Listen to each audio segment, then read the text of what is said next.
objectif bi clair na terrain bi bëgguñu mu nekk lu privé dañu bëgg mu nekk lu municipal loolu mooy objectif bi yi ci des yëpp day tardel nit ñi xaste bi wax ji ay kii wax na lii loolu amul sens gis nga wax dañuy def ni ma sama maam daan wax ba nekkee xale buñ ma saagaa mu ne may xatraay mu ne fu mu la tàq du tàq fenn régler objectif yi moo ëpp importance autour d'une énorme mobilisation de la Médina sur ce projet. Si on a raison, on le fait. Si on n'a pas raison, on n'a pas raison. Mais jàpp nañ yéen am dëgg il faut documenter ñu avancer donc pour moi bëgguma dugg ci ay contrat bi jub na jubul xam nga wax naa sànq lenn defaguma investigation donc mënuma wax ci légalité illégalité tant que tëgguma ci ba xool ko ba xam ko bés moo ci génnee bu subaa moo ko xoolee ba ñëw mun naa leen wax ni légal na wala légalul mais tey mënu ma leen ko wax damay respecter man li nga xam ni mooy autorité bi population bi am en tant que souverain pour douter ci li autorité bi discute def mais respecter autorité bi ci cër bi mu am pour représenter ñu quel que soit le problème du ma ko weddil parce que du ma ko weddil quel que soit le maire bu fi nekk ëllëg boo nekkoon maire du ma la ko weddil cër bi nga am duñ ko dindi teg nga ko ci yoon laa mën a wax tegoo ko ci yoon ma xeex ko mais du ma la ko weddil duñ ko dindi donc tant que vérifié wu ma mënu ma joxe position mais xam naa li may def deuxième question bi Amadou Sow mi ngi may laaj la position de l'État sur des actes complémentaires de procédure commission ak yooyu pour moi il s'agit pas de ça xam il s'agit de quoi il s'agit de est-ce que am nañu un cadre juridique qui permette un contrat de partenariat public et privé lan la ci wax est-ce que du point de vue maintenant des actes subséquents mooy décret arrêté circulaire est-ce que c'est conforme position état fenn rek lay nekk ci li loi bi wax ak ci sensibilité question bi loi bi mën na wax lii mais question bi sensible état bi am lu mu def comprendre nga je suis obligé de parler comme ça parce que position état bi mënu ma ko wax fii parce que amaguma ko mais lan la ñu war a dox ci état ba mu xam lépp ba war a jël position est-ce que mën naa ci dara c'est ça la question moo tax position état du ma ci wax mais nañu comprendre rek li mu may waxee. Troisième am na ko waxu budget mairie tout ça c'est les éléments qui viendront pour xool ndax li ñu bëgg budget bi mën na ko et techniquement et comment on le fait donc loolu ñun amuñu qualité en tant que citoyen pour wax ci budget bi yéenay conseils municipaux yi soo waxtu jotee ngeen def ko mais ñun dañuy wax le budget voilà donc conseil municipal dafa am ay prérogative am nag lu ci manqué moom la kii laaj et ça c'est le drame c'est pas uniquement la Médina maire yu bare les listes d'opposition du ñu def des comptes rendus bu ñu demee conseil municipal benn moo tax niveau politique bi day ñàkk information mais le vrai problème mooy est-ce que conseil municipaux yi am nañu les vraies informations c'est ça la vraie question ñaari question yooyu moo nekk moo tax ñun ñuy yéex a yëg donc loolu aussi il faut améliorer gouvernance bi war a am ci commune yi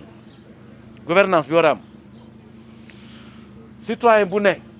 war na mën a xam li xew ci maireem citoyen bu ne war na mën a xam li xew ci maireem et je pense que suñu bëggee avancer loo Médina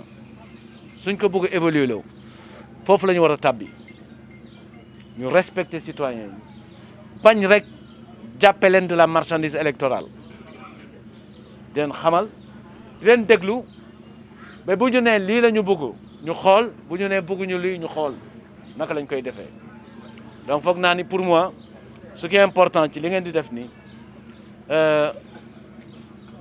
waratuñu nangu ñu ñuy yore ni ñuy yore quoi de façon aussi simple que ça pour pas entrer dans d'autres détails kooku nag fulla ak fayda kese moo koy réglé fulla ak fayda kese dañuy xas souvent ñi ñu fal mais duñu xool suñu bopp ñun aussi yu bare ñoo ko teg suñu bopp yu bare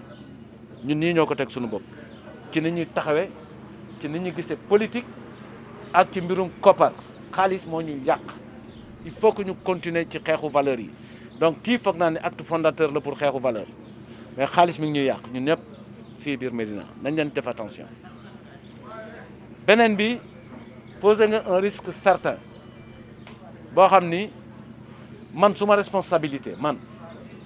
je le dis bu ma génnee fii je vais demander qu'on prenne les dispositions pour sécuriser terrain bi pour mu bañ a tàkk pour ñu bañ ko jiñ keneen il faut que ñu sécuriser ko je vais prendre tout de suite les dispositions pour ñu sécuriser terrain bi mani comme dañu ne dafa am ay risques yoo xam ni tension bi mën na yokku ba terrain bi mën a am problème ba ñuy weranteeg naan kii la wala du kii kële la wala du kii li ñu war mooy fexe ba ñu jël disposition pour sécuriser terrain bi parce que waruñu yokk tension waruñu fi gaañante bu ma jógee fii léegi tout de suite je vais le faire ñu sécuriser terrain bi comme nee nañu risque boobu am na ñu ko bëgg a taal yéen la am na ñu ko bëgg a taal jiñ leen ko pour mu leer on prend les dispositions pour loolu bañ a am donc ça je vais le faire tout de suite loolu du ma ci laaj avis c'est ma responsabilité personnelle je vais le faire beneen bi nag ma bëgg ñu clair ci ñaari moo bi ma waxuma nañ leen négocier ji man combattant là je ne négocie pas moi je suis un combattant je ne négocie pas mais médiation mooy ñu dem toog xam lan moo boole ñu ko seq lan moo tax déggoo ñu liñ ci mën a faj ñu faj ko liñ ci mënul faj bu fekkee xeex moo koy joxe ñu xeex ko c'est ça la médiation c'est pas une négociation guerre bi gën a tàng ci monde bi dañuy toog ci table bi régler ko dañuy toog mais médiation yomb na xam nga lu tax décision am na proposition am na position am na donc décision beeg position bi la ñuy toog xool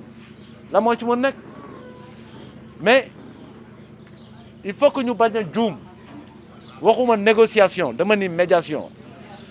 parce que su ma cër ci biir Médina su ma cër ci état du Sénégal moo tax bu ma ñëwee fekk si ñii bokk ak ñoom war naa mën a dem fekki maire bi nga xam ne mooy sunu kilifa ñun loolu mooy suma cër su ma ko defee taxaw ma taxawaay ma war a taxaw mooy ragal na mooy ragal naa leen yéen ragal naa ko seeti ragalu ma leen ragalu ma ko seeti loolu mooy suma cër su ma taxawul noonu da ngeen ma war a xeeb parce que bu ma mënul loolu mooy amalu ma leen njëriñ dinaa ko seeti dinaa seeti Thierno Seydi dinaa leen seet si waat te dinaa ci wax ak état bi loolu laa war a def ça je dois faire mais su ma bëggee yem fii rek taxaw wax ak yéen kese dem suma kër toog matuma li ma doon Bamba Fall dinaa ko seeti sur cette question Thierno Seydi dinaa ko seeti sur cette question bu ma demee ba xam lépp ne leen nii la après nañu xam boobu après dina am foo xam ni yëpp day dañ doomu Médina bi rek moo fiy des nga jël sa place ci xeex bi bu fekkee xeex a fi des donc man pour moi loolu mooy suma cër c'est ce que je devais faire ba su ma taxawoon fii nii yéen rek laay waxal mais c'est que aw ma fit matuma li ma doon j'irai le voir bu ma génnee fii je vais l'appeler